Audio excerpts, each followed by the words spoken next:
हिंदी में यूपीएससी की तैयारी से संबंधित प्रोग्राम्स को देखने के लिए सब्सक्राइब करें स्टडी IQ IAS हिंदी।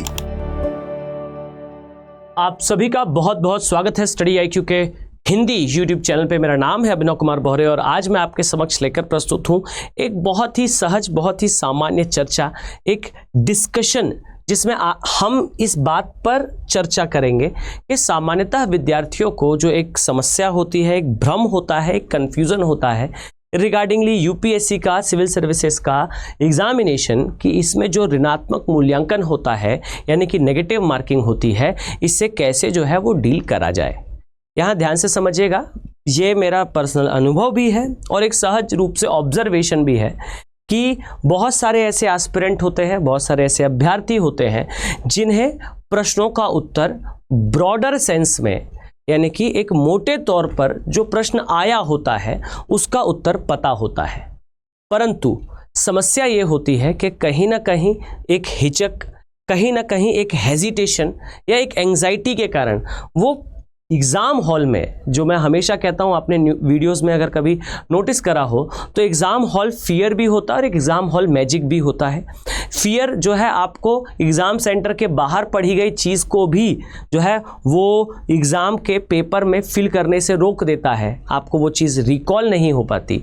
और एग्ज़ाम हॉल मैजिक वो करता है कि एक बहुत पहले पढ़ा गया कोई स्टेटमेंट, कोई तथ्य आपको अचानक याद आ जाएगा और उसका आंसर आप जो है वो सही फिल कर देंगे। अब ये जो कंडीशन होती है ये कैसे आती है और ये जो कंडीशन है यानी कि माइनस मार्किंग की कंडीशन है, इसे कैसे डील करा जाना चाहिए, आज के इस वीडियो में हम चर्चा करेंगे। मैं इस बात को दावे के साथ कह सकता हूं कि वो सारे एस्पिरेंट जो यूपीएससी की तैयारी कर रहे हैं, आज के इस वीडियो के बाद आपको स्पष्ट तौर पर, सही तौर पर ये जानकारी मिल जाएगी कि कैसे इस जो है माइनस मार्किंग की समस्या से बाहर आया जाए। ये भी मैं बता दूं कि मैं आपको स्ट्रेट फॉरवर्ड, ऐसा नहीं है, इसके बहुत सारे आइडियलिस्टिक आंसर होते हैं, बहुत सारे जो है आदर्शवादी उत्तर होते हैं। ठीक, वो आदर्शवादी उत्तरों पर हम चर्चा नहीं करेंगे, हम व्यवहारिक उत्तरों पर चर्चा करेंगे कि वास्तविकता में आपको क्या करना चाहिए जिससे आप जो है वो सही आंसर तक पहुंच जाए, आप एक कंक्लूजन को ड्रॉ कर पाएँ, एक निष्कर्ष निकाल पाएँ कि कैसे इसका आंसर जो है आपको बनाना है, किस प्रकार से जो है आपको प्रश्नों को सॉल्व करना है। ठीक है, हम चर्चा को स्टार्ट करें उसके पहले आप सभी के लिए एक अनाउंसमेंट है भाई। अगर आप यूपीएससी की तैयारी कर रहे हैं और अभी तक आपने जो है वो स्टडी IQ के जो P2I बैचेस हैं इन्हें ज्वाइन नहीं करा है, तो याद रखिए कि 2025 के लिए जो P2I यानी कि जो हमारा फाउंडेशन बैच है, जिसमें प्रीलिम्स से लेकर इंटरव्यू तक की सारी प्रिपरेशन स्टडी IQ आपको कराता है, ये बैचेस खासकर जो शाम का बैच है, जो अभी जो है जिसके एडमिशन की लास्ट डेट जो है वो 22 फ़रवरी है, ये लाइव बैच शाम को 6 बजे का आपके लिए अवेलेबल है, आपके लिए उपलब्ध है। मैं मानकर चलता हूं जिन्होंने ज्वाइन कर लिया है वो स्टूडेंट जो है वो आगे हमारे साथ जर्नी कंटिन्यू करेंगे ही, और जिन्होंने ज्वाइन नहीं करा है उनके पास एक गोल्डन अपॉर्चुनिटी है, एक अच्छा मौका है, एक अच्छा अवसर है। इस चीज़ को समझिए कि इसमें जो है आपको डेली 3 आवर की लाइव क्लासेस और भी बहुत सारी सुविधाएं मिलेंगी जिसके बारे में मैं आपसे आगे चर्चा करूँगा। पहले हम अपनी चर्चा को इसे आगे बढ़ाएँ कि हमें बेसिकली जो है वो कैसे डील करना है माइनस मार्किंग से, और उसी से मैं फिर रिलेट करते हुए इन क्लासेस के बारे में भी आपसे एक डिस्कशन करूंगा। अब यहां ध्यान से समझिएगा, अगर मैं आपसे कहूं कि यूपीएससी के सिविल सर्विसेज एग्जामिनेशन में आपको कितने प्रश्न और किस प्रकार से इसे सॉल्व करना चाहिए, तो देखिए आप सभी मेरी बात को ना बहुत गंभीरता से लीजिएगा। मतलब ये मैं आइडियलिस्टिक टॉक नहीं कर रहा हूं, एक आदर्शवादी, जैसे एक शब्द होता है, एक वाक्य कहा जाता है कि झूठ नहीं बोलना चाहिए, लेकिन यह भी एक सत्य है कि झूठ नहीं बोलने पर आप आसानी से अपने रोज़मर्रा के कार्य भी नहीं कर सकते, प्रशासन भी नहीं चला सकते और देश भी नहीं चला सकते। आपको कहीं ना कहीं डिप्लोमेटिक होना चाहिए। अगर मैं एक सही शब्द कहूँ तो डिप्लोमेटिक होना, ठीक है, ये कहीं ना कहीं एक झूठ को या एक गलत बात को या अपनी बात को एक अलग तरीके से प्रस्तुत करना है। मतलब उसका जो मूर्त रूप है, उसका जो मौलिक रूप है, जो फंडामेंटल फॉर्म है उसका, उसे कहीं ना कहीं हाइड करते हुए एक नए फॉर्म में जो है वो दर्शाना होता है। यही इसका अर्थ है डिप्लोमेटिक होने का। अब अगर मैं आपसे कहूं कि भाई झूठ बोलना गलत है, तो कहीं ना कहीं डिप्लोमेसी भी नेगेटिव साउंड करती है फिलोसफिकली, अगर आप उसे देखेंगे तो। तो ये हुई आदर्शवादी बात, पर यह व्यवहारिक नहीं है। इसी तरीके से अगर मैं आपसे कहूं कि सिविल सर्विसेज एग्जामिनेशन में जो माइनस मार्किंग है, इसे डील करने के लिए सबसे इंपॉर्टेंट चीज याद रखिए कि मैं आपसे ये दावे के साथ कहता हूं, those who use to attempt near about 10,000 MCQs, जो भी विद्यार्थी 10,000 MCQ ईमानदारी से लगाता है। अब यहां एक बात समझ लीजिए, 10,000 MCQ का मतलब क्या है? 10,000 MCQ का मतलब है फुल लेंथ टेस्ट। जो फुल लेंथ टेस्ट होते हैं वो आप लगभग 100 सॉल्व कर लीजिए। इसमें आपका जो PYQ है ये भी इंक्लूडेड होगा, आपके जो प्रैक्टिस क्वेश्चंस होंगे वो भी इंक्लूडेड होंगे, और इसमें जो टेस्ट सीरीज के क्वेश्चन होंगे वो भी इंक्लूड होंगे। आप कुल मिला के 10,000 क्वेश्चन अगर अटेम्प्ट कर लें तो आप एक चीज उससे सीख जाएंगे, और ये आपको सीखने का प्रयास करना चाहिए। क्या है वो चीज? वो चीज है कि आपको ये निष्कर्ष निकालना है 3 से 4 लाइन में कि, अब यहां ध्यान से सुनिएगा, जो स्टूडेंट इस निष्कर्ष को निकाल लेगा, those who use to draw that conclusion will definitely get the more marks. आप ज्यादा अंक जो है वो अर्जित कर पाएंगे, you will get the more marks, अगर आप जो है ये 3 से 4 कंक्लूजन निकाल सके। जैसा सबसे पहला है, किस प्रकार के प्रश्न, किस, कुल मिला के कहें तो टॉपिक या फिर विषय के प्रश्नों पर आपकी एक्यूरेसी अच्छी नहीं है। अब देखिए, ये एकदम मूर्त बात है, ये एकदम प्रैक्टिकल बात है, this is a very natural thing कि सभी स्टूडेंट सभी सब्जेक्ट में माहिर नहीं होते, एक्सपर्ट नहीं होते, ना ही मैं था भाई और ना ही आप हो सकते। हर सब्जेक्ट एक जैसा नहीं हो सकता। तो कुछ सब्जेक्ट में आपके मार्क्स अच्छे होंगे और कुछ सब्जेक्ट में आपके मार्क्स जो है एवरेज होंगे और कुछ में खराब भी होंगे। तो देखिए, सबसे पहले इस चीज को समझ लीजिए कि आपको कौन से सब्जेक्ट्स में मार्क्स अच्छे नहीं आते, या फिर आप उस प्रश्न को अटेम्प्ट करने पर अच्छा उत्तर नहीं देते। मैं आपको एक प्रैक्टिकल चीज और बता दूं, जो सब्जेक्ट आपको अच्छा लगता हो पढ़ने में, कई विद्यार्थी होते हैं जिन्हें जो है ज्योग्राफी पसंद होता है, कई जो है स्टूडेंट होते हैं जिसे हिस्ट्री पसंद होता है। याद रखिए कि बहुत सारे ऐसे स्टूडेंट होंगे, और ये बिल्कुल संभव है, मैं इसलिए इसे अंडरलाइन करते हुए आपसे कह रहा हूं, ये बिल्कुल संभव है कि आपका जो सब्जेक्ट अच्छा लगने की लिस्ट में आता हो, वो सब्जेक्ट जो है आपको नंबर ना दे। ये बिल्कुल संभव है, ये बिल्कुल प्रैक्टिकली पॉसिबल है। तो आप थोड़ा सा, और ये याद रखिए, भावनाएं बहुत उमड़ती हैं। यूपीएससी की जर्नी में आपको बहुत सारी चीज़ों से जो है वो एक वर्ड कहा जाता है डिवोशन हो जाता है, जिससे जो है वो कई बार नॉर्मल लैंग्वेज में कहा जाता है विषयों से प्यार हो जाता है। वो प्यार in the sense of devotion है, वो सब्जेक्ट पसंद आने लगता है, उसे पढ़ना अच्छा लगने लगता है, क्योंकि दिन में आप 8 घंटे उसके साथ समय बिताते हो। ठीक, तो याद रखिए, भावनाओं में ना बहें। हो सकता है don't go with the flow और द इमोशंस। हमेशा याद रखें कि आपको ये बात का पता लगाना है कि इन 10,000 MCQ को सॉल्व करने में कौन से ऐसे टॉपिक्स रहे या कौन से ऐसे विषय रहे जिनमें संभवतः आपके आंसर गलत ही होते हैं। अब मैं उदाहरण के लिए मानता हूं कि वो सब्जेक्ट जो है, मान लीजिए हिस्ट्री है, इतिहास है, तो आपको ये कंक्लूजन लेकर जाना है कि मुझे यूपीएससी के प्रिलिमिनरी एग्जामिनेशन में हिस्ट्री के उन्हीं क्वेश्चनों पर अटेम्प्ट लेना है जिन क्वेश्चंस का आंसर मुझे पुख्ता तरीके से पता हो। यानी कि मैं इसमें गेम नहीं खेलूंगा, मैं इस पर तुक्का अफोर्ड नहीं करूंगा। ठीक, पर यह हमेशा याद रखें कि बनता हुआ क्वेश्चन मैं अटेम्प्ट करूंगा। ठीक, मतलब जो प्रश्न मुझसे बन रहा होगा बाय डिफॉल्ट मैं उसे अटेम्प्ट करूंगा, लेकिन मैं तुक्के नहीं चलाऊंगा किस पर, या गैसिंग्स नहीं चलाऊंगा किस पर, उन टॉपिक्स पर जिन टॉपिक्स पर मुझे जो है कंफर्टेबल फील नहीं हो रहा है, पहले से मेरी एक्यूरेसी अच्छी नहीं है। पहली चीज आपको ये आइडेंटिफाई करना है। दूसरी चीज आपको आइडेंटिफाई कर लेना है वो टॉपिक्स जिनमें आपकी संभवतः एक्यूरेसी अच्छी है। यानी कि आप अगर उनमें गैसिंग वर्क लगाते भी हैं तो भी आपका वो गैसिंग वर्क जो है अच्छा काम कर जाता है, आप सही उत्तर तक पहुंच जाते हैं। और ये सब आप प्रैक्टिकल करके देख लीजिए इतने MCQs में। टॉपिक वाइज MCQ लगाएं। आज के समय संसाधनों की कोई कमी नहीं है, आप एक गूगल सर्च दूर हैं इतने प्रश्नों से। मार्केट में आपको बहुत प्रश्न मिलेंगे, बहुत सारी चीज़ें मिलेंगी, और अगर आपको इसमें क्वालिटी का इशू आता है जो कि सामान्यतः देखने को मिलता है। मैं किसी को ध्यान में रखकर ये बात नहीं कह रहा हूँ, ना ही मैं किसी की तरफ कोई इंडिकेशन है मेरा। मैं सहज रूप से अगर बताऊँ तो कई बार जो है यूपीएससी कहकर बहुत लो क्वालिटी का कंटेंट भी स्टूडेंट को परोस दिया जाता है कि यूपीएससी आईएएस में ये आता है, ठीक। पर उस प्रकार का कंटेंट ना पूछा जाता और ना उस स्तर का पूछा जाता, ना उस प्रकार का पूछा जाता। तो एक जो कंटेंट का प्रॉब्लम है, जो ये कंसर्न आपको हो सकता है, उसके लिए ये बैचेस जो है वो बेस्ट है। क्यों? क्योंकि इसमें जो है आपको एक तो जो है वो सारा टेस्ट सीरीज का पोर्शन जो है वो प्रोवाइड करा जाएगा और साथ में इसमें SIP भी इंक्लूडेड होगा, यानी कि सक्सेस इन प्रीलिम्स के नाम से आपका प्री के पहले पूरा सिलेबस एक बार फिर से कंप्लीट कराया जाएगा। और इस तरीके से जो है, जो मैं हमेशा इस तरीके से ड्रॉ करता हूँ आपका कन्फ्यूज़न दूर करने, कि आपको 3 आवर की डेली लाइव क्लासेस मिलेंगी, ठीक। और इसके ये अगर मैं कहूँ आपकी एग्ज़ाम डेट है तो इसके एग्जैक्टली प्रायर आपको जो है वो SIP क्लासेस मिलेंगी, सक्सेस इन प्रीलिम्स की क्लासेस मिलेंगी, जो एक क्रैश कोर्स होगा, पैरेलल चलेगा, आपकी मेन क्लासेस के साथ चलेगा, ठीक। ये आपकी क्लासेस ऑन गो है। साथ ही इस समय आपको एक मेंटर अलॉट होगा।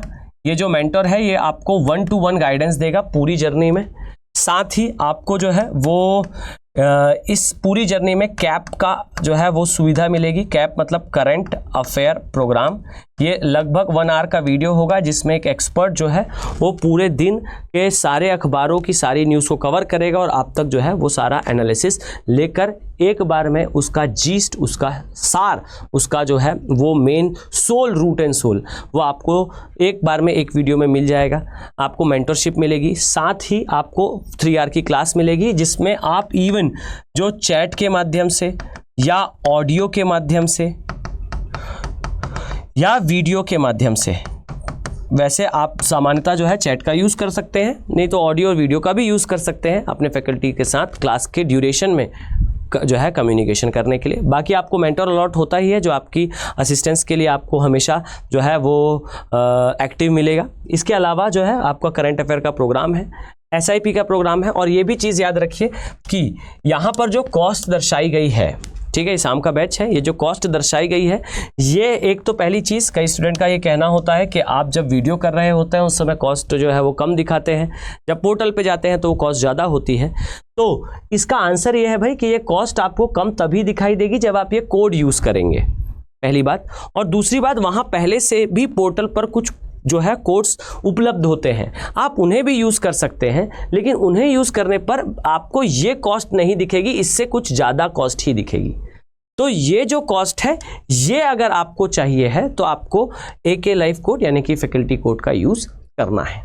इसका विशेष ध्यान रखिएगा कि आप जब जो है वो इस कोर्स का पार्ट बनेंगे, SIP का पार्ट बनेंगे, जो कॉस्ट मैंने आपको बताई वो कॉस्ट आपको पे करना है, लेकिन उसके बाद आपको किसी भी प्रकार का कॉस्ट आगे पे नहीं करना है। इवन अगर आपका प्री क्वालिफाई होता है तो आपको जो है मेंस रेसिडेंशियल प्रोग्राम में स्टडी IQ अपने प्रेमाइसेस में बुला लेगा।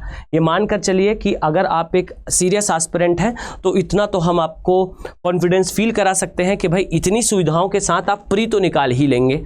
और प्री निकालने के बाद आपको जो है वो सीधा स्टडी IQ आपको आपके घर से यहाँ बुलाएगा और यहाँ सारी तैयारी आपकी आगे की कराएगा। इसमें आपकी सारी सुविधाएं, रहना, खाना से लेकर स्टडी तक सारा कुछ shall be taken by study IQ। Study IQ इस पर जो है वो सारा खर्च उठाएगा, आपकी आगे तैयारी कराएगा और इवन आपका आगे इंटरव्यू गाइडेंस प्रोग्राम में भी असिस्टेंस करेगा। और इसके बाद जो है आप ज्वाइन करेंगे अपने ड्रीम को। तो ये सारा कुछ इसमें इंक्लूडेड है। और ये याद रखिए कि ये वो जो हम अभी चर्चा कर रहे थे क्वालिटी की प्रॉब्लम, उसे सॉल्व कर देगा। तो आप इन दोनों चीज़ों को समझ लें कि आपका जो है वो कोर कौन सा है, दूसरा आपका कौन सा टॉपिक आपसे नहीं बनता।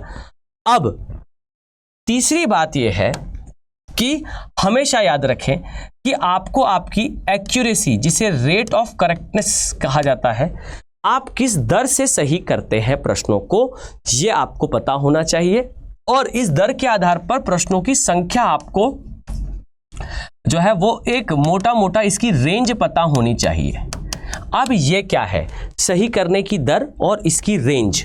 अब इसे थोड़ा सा समझ लीजिए, इसे थोड़ा सा जो है वो जान लीजिए। ये क्या है, तो ये सहज रूप से अगर मैं आपसे कहूँ तो ये फॉर्मूला आप यूज़ कर लीजिए। बहुत ज़्यादा परेशान होने की आवश्यकता नहीं है कि भाई एग्जैक्टली कैसे निकालना है, क्या करना है। देखो मैं आपको एक बात बताता हूँ, यूपीएससी का कट ऑफ 50 प्रश्नों से ऊपर नहीं जाएगा, ये मैं मानकर चलता हूँ। 50 प्रश्न का मतलब जो है वो सही प्रश्नों की संख्या है, नेट सही प्रश्नों की संख्या है 50। इससे ऊपर तो कभी नहीं जाएगा, कतई नहीं जाएगा। मतलब मैं मैक्सिमम पीक पर खड़े होकर अगर कहूं तो एट मैक्स माइनस मार्किंग के साथ 50 सही प्रश्न नेट अगर आप करते हैं, नेट का मतलब ग्रॉस है, इसका मतलब है, नेट का मतलब ग्रॉस नहीं है, ये सकल है, परफेक्ट है, मतलब जो आपने गलत करे हैं उसे माइनस करने के बाद है। 50 प्रश्न से ऊपर नहीं है और ये आप अचीव कर सकते हैं अगर आप 70 प्रश्नों को अटेम्प्ट करें। मैं नंबर्स की बात नहीं कर रहा हूं, तो प्लीज़ कंफ्यूज ना हो उस बात से कि मैं नंबर की बात कर रहा हूं। मैं नंबर की बात नहीं कर रहा हूं, मैं प्रश्नों की बात कर रहा हूं, जिससे समझना आपके लिए थोड़ा सा आसान रहे। देखो बच्चे, याद रखिए कि 70 प्रश्न अगर आप 80% की एक्यूरेसी के साथ करो, ठीक है, इसका मतलब क्या है? इसका मतलब ये है कि आप जो है 56 प्रश्न सही कर लें। 56 प्रश्न सही करने पर जो है वो आपके 14 प्रश्न गलत होंगे और 14 प्रश्न गलत होने पर लगभग आपके 5 प्रश्नों के मार्क्स मोटे तौर पर अगर मैं कहूं तो ये काट लिए जाएंगे, जो कि लगभग 50 प्रश्न नेट फिर भी आ जाता है। ठीक, या तो आप 70 क्वेश्चन अटेम्प्ट करें जिसमें से 80% जो क्वेश्चन हो वो सही हो, या तो आप 75 क्वेश्चन अटेम्प्ट करें और 75% की आपकी एक्यूरेसी हो, नहीं तो आप 80 प्रश्न और 80% की एक्यूरेसी। कुल मिला के कॉम्बिनेशन ये है कि आप 70 से 80 प्रश्न अटेम्प्ट करें और एक्यूरेसी आपकी 75 से 80% की हो। आप ये सही करें तो आप जो है अपने आप को सही स्थान पर ले आएंगे। अब इस चीज़ की प्रैक्टिस बस कर लीजिए। मैं आपको बताऊं तो यूपीएससी का प्रिलिमिनरी एग्जामिनेशन आप कह सकते हो प्राइमरली ये जो है वो देखने पर लगता है नॉलेज का टेस्ट है, पर मैं स्पष्ट बताऊं तो ये नॉलेज का टेस्ट नहीं है, आपके एलिमिनेशन का टेस्ट है। आप कितने अच्छे से एलिमिनेट कर पाते हो चीज़ों को, और ये आपको बहुत आसानी से आ जाएगा अगर आप सिर्फ इसकी प्रैक्टिस करें।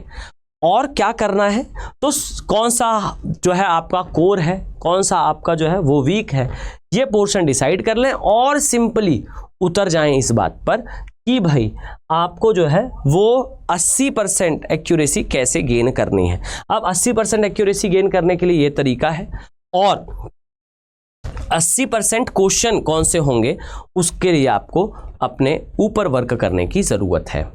तो आप सिर्फ इतना डिसाइड करें कि आपको कहाँ कौन सा टॉपिक पर जाना है, कौन से टॉपिक पर आपको रिस्क नहीं लेना है, किस टॉपिक पर रिस्क लेना है, किसे बिल्कुल नहीं छोड़ना है।